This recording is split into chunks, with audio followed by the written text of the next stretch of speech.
آئی B S کیا ہے، آئی B S کی علامات کیا ہیں، آئی بی ایس کی وجوہات کیا ہیں اور آئی بی ایس کا علاج کیا ہے۔ اگر آپ آئی بی ایس سے ہمیشہ کے لیے جان چھڑانا چاہتے ہیں تو میرے محترم بھائیوں ایک اصول سمجھ لیجئے، بڑا ہی آسان علاج ہے۔ السلام علیکم ورحمۃ اللہ وبرکاتہ۔ I B S, irritable bowel syndrome. میرے محترم بھائی اور محترم بہنوں، آئی بی ایس کیا ہے، آئی بی ایس کی علامات کیا ہیں، آئی بی ایس کی وجوہات کیا ہیں اور آئی بی ایس کا علاج کیا ہے، اس کو ہم جاننا چاہتے ہیں طب نبوی صلی اللہ علیہ وآلہ وسلم اور آج کی ماڈرن میڈیکل سائنس کی روشنی میں۔ سب سے پہلی بات، آئی بی ایس کیا ہے؟ Irritable bowel syndrome.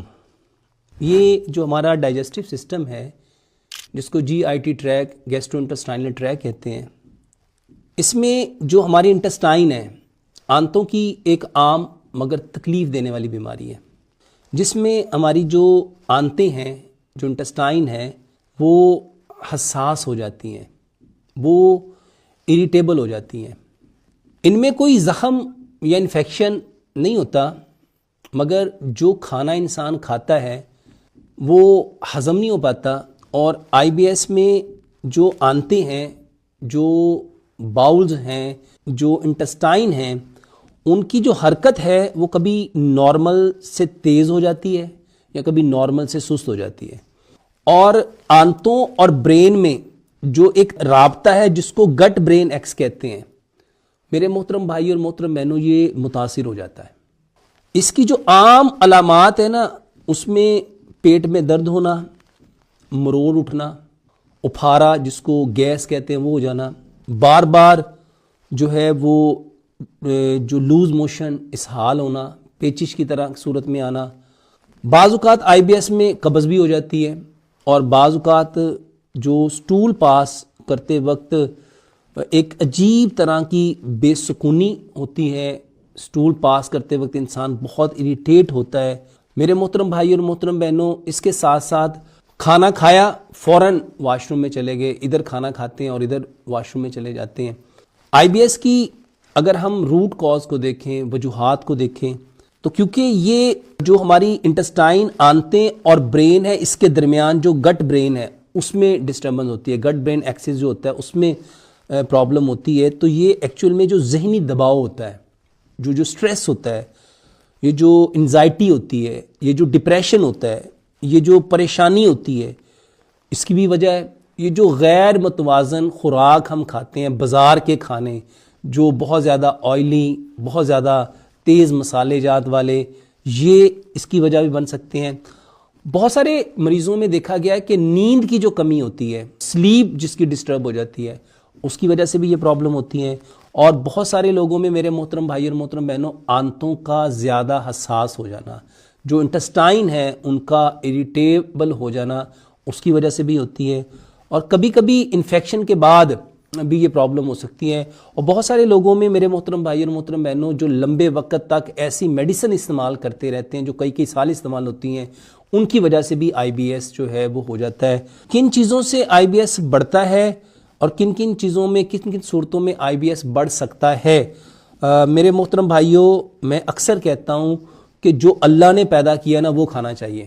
جب ہم وہ کھاتے ہیں جو مین میڈ ہے، جو ریفائنڈ ہوتا ہے، پروسیس ہوتا ہے، کیمیکل والا ہے، ان نیچرل ہے، fast food, junk food, frozen food, artificial food, bakery کے item, barbecue, soft drink, energetic drink, fizzy drink, carbonated drinks, can food, frozen food, artificial food, یہ ساری چیزیں، یہ زیادہ مسالے، یا آپ کی چائے یا آپ کی کافی کا زیادہ استعمال، اس کے ساتھ آپ کے جتنے کولڈ ڈرنکس نام کی چیزیں ہیں، یہ ایکچول میں کاربونیٹڈ واٹر ہیں۔ میرے محترم بھائیو، جب ان کو لیتے ہیں، جب آپ بہت زیادہ میٹھی چیزیں کھاتے ہیں جس میں چینی کا استعمال زیادہ ہے، یہ آئی بی ایس کی مین وجوہات ہیں۔ اگر آپ آئی بی ایس کا علاج جاننا چاہتے ہیں، بڑا ہی آسان علاج ہے۔ الحمدللہ ہم نے کئی لاکھ لوگوں کو یہ علاج بتایا اور الحمدللہ وہ ٹھیک ہوئے۔ انڈیا میں بے شمار لوگوں نے الحمدللہ ہمارے اس طریقہ علاج کو اپنایا۔ سب سے پہلی چیز، یہ جو میں کہتا ہوں، کلونجی اور میتھی دانے کا پانی پئیں۔ کلونجی، میتھی دانہ اور مورنگا کا پانی کیوں پینا ضروری ہے؟ نبی صلی اللہ علیہ وسلم نے فرمایا کلونجی وہ کالا دانہ ہے جس میں موت کے سوا ہر بیماری کا علاج ہے۔ میتھی دانے کے بارے میں امام ابن قیم نے جو کتاب لکھی زاد المعاد، یہ امام ابن قیم کی ہی کتاب ہے، طب نبوی صلی اللہ علیہ وسلم ان کی کتاب ہے زاد المعاد۔ اس کے اندر لکھا ہے کہ اگر لوگوں کو پتہ چل جائے کہ میتھی دانے کے کتنے فائدے ہیں، لوگ اس کو سونے کے عوض خریدیں۔ مورنگا 300 بیماریوں کا علاج ہے۔ 5 گلاس پانی لیں، 1 چمچ کلونجی، 1 چمچ میتھی دانہ، 1 چمچ مورنگا، اس کو اتنا پکائیں 5 گلاس پانی 4.5 گلاس رہ جائے، اس کو ٹھنڈا کریں، مٹی کے کورے جگ میں ڈالیں۔ جب یہ چولہا بند کریں ابلنے کے بعد میرے محترم بھائیوں، اس میں 5 پتے سبز دھنیے کے، 5 پتے پودینے کے، 1 انچ کا ٹکڑا ادرک کا، 1 انچ کا ٹکڑا گاجر کا، 1 انچ کا ٹکڑا کھیرے کا وہ ڈال دیں اور اس کو ڈھانپ کے فریج میں رکھ دیں۔ 1.5 گلاس صبح، 1.5 دوپہر، 1.5 شام، کھانے سے پونا گھنٹہ پہلے اس پانی کو چھانیں، ہلکا سا گرم کریں، 1 چمچ شہد، 1 چمچ زیتون کا تیل اور آدھا چمچ اس میں سیب کا سرکہ ملائیں اور یہ پانی IBS کے مریض لیں۔ میرا یقین مانیں، کھانے سے پونا گھنٹہ پہلے یہ لیں گے۔ اس کے ساتھ 1 گولی نیم کی اور 1 گولی ہلدی کی کھانی ہے۔ نیم کیوں کھانی ہے؟ نیم خون صاف کرتی ہے اور ہلدی آپ کے اندر کی جتنی پرابلم ہے اس کو ہیل کرتی ہے۔ 2 گولیاں صبح، 2 دوپہر، 2 شام اس پانی کے ساتھ جتنے IBS کے مریض ہیں وہ لینا شروع کر دیں۔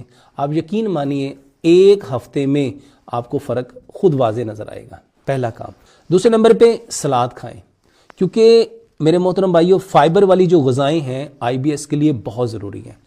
اور سلاد میں اکثر بتاتا ہوں 5-7 پھل لیں، کیلا، سیب، امرود، انار، انگور، پپیتا، کھجور، سٹرابری، چیریز، بیریز۔ 5-7 سبزیاں لیں، گاجر، مولی، شلجم، کھیرا، پیاز، ٹماٹر، بند گوبھی، سلاد کے پتے، لال مولی، چقندر، سبز دھنیا، پودینہ، سفید چنے، کالے چنے، سفید لوبیا، لال لوبیا، مٹر، مکئی، اس کو بوائل کر کے 1 چمچ یہ ڈالیں۔ اس میں 2 بادام، 2 کاجو، 2 پستے، 2 اخروٹ، 2 کھجوریں، 2 انجیر یہ ڈالیں۔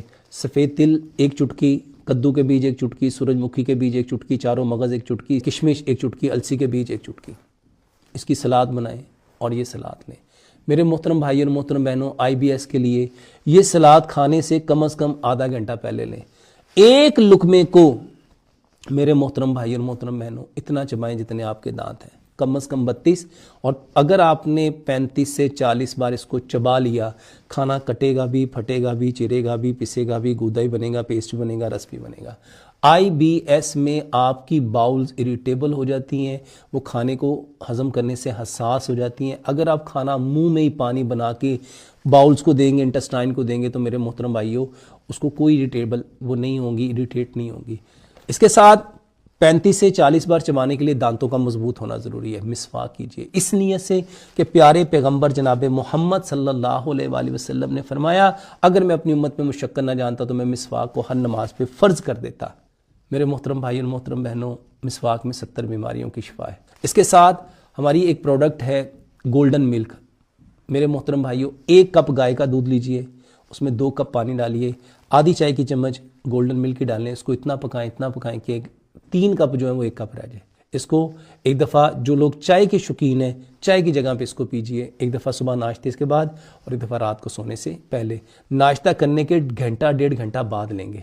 اور اس کے ساتھ اپنی ناف میں روزانہ تیل ڈالیے، 1 دن سرسوں کا، 1 دن کدو کا، 1 دن بادام کا، 1 دن ناریل کا، ہلکا سا اس کو گرم کریں، 1 قطرہ ڈالیں، بسم اللہ پڑھ کے سورہ فاتحہ پڑھ کے اس کو آہستہ آہستہ لائیں۔ اگر آپ IBS سے ہمیشہ کے لیے جان چھڑانا چاہتے ہیں تو میرے محترم بھائیوں ایک اصول سمجھ لیجئے، دن بنایا ہے کام کے لیے اور رات بنائی ہے آرام کے لیے۔ دن کی روشنی میں کھانا کھائیے، صبح کا کھانا 60%، دوپہر کا کھانا 30%، رات کا کھانا 10%۔ مغرب سے 1-1.5 گھنٹہ پہلے رات کا کھانا کھائیں گے اور عصر کے فوراً بعد کھائیں گے۔ اور صبح کا کھانا 60% کیوں کھائیں گے؟ کیونکہ میرے محترم بھائیوں صبح کے وقت میں خیر و برکت ہے، اور جرمن میں کہتے ہیں break fast same like king, lunch same like prince, اور ڈنر سیم لائک بیگر۔ اور آخری بات، مٹی سے پیدا ہوئے ہیں، مٹی میں واپس جانا ہے، اور کل قیامت والے دن مٹی سے دوبارہ اٹھائے جانا ہے۔ میرے محترم بھائی اور محترم بہنوں، مٹی کے برتن میں کھانا پکتا ہے، مٹی کے برتن میں کھانا پکائیں، مٹی کے برتن میں کھانا کھائیں، مٹی کے برتن میں پانی رکھیں، مٹی کے برتن میں پانی پئیں۔ اور جتنے silver, steel, non stick, Teflon, pressure cooker, plastic, شیشہ، چینی کے برتن ہیں، ان سے اوائڈ کریں، ان میں کھانا گلتا ہے، مٹی میں کھانا پکتا ہے۔ سارے کوکنگ آئل جمتے ہیں، سرسوں کے تیل میں کھانا پکائیں، چینی کی جگہ گڑ لیں، پتھر والا نمک لیں، اور آٹا پتھر کی چکی کا پسا ہوا لیں۔ اللہ سے دعا کرتے ہیں جو کچھ کہا سنا اللہ اس پہ پورا عمل کرنے کی توفیق عطا فرمائے۔ السلام علیکم ورحمۃ اللہ وبرکاتہ۔